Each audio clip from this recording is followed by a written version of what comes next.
During World War II, the small town of Imphal in Manipur, northeastern India, became the epicenter of a fierce battle between the Allied forces and the Japanese army. While the Battle of Imphal itself is well documented, there's a lesser-known, strange tale that emerged from the conflict, one that blends history, folklore, and the supernatural. It was early 1944, and the Japanese forces, along with Indian National Army, INA, soldiers, were advancing through the dense forests of Manipur to capture Imphal.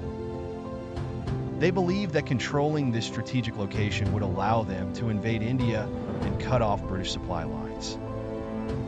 The jungles around Imphal were thick, ancient, and steeped in local legends.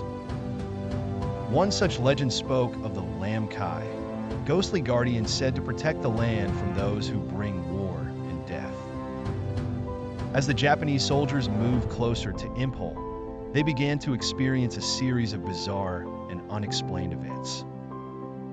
According to accounts from some surviving soldiers, strange whispers would echo through the jungle at night, saying in an unknown language, "Leave or face the wrath of the jungle."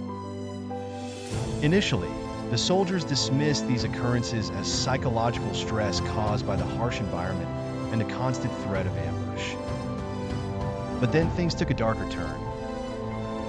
One night, a Japanese platoon reported seeing flickering lights floating through the trees. At first, they thought it was Allied soldiers using lanterns or some kind of signal.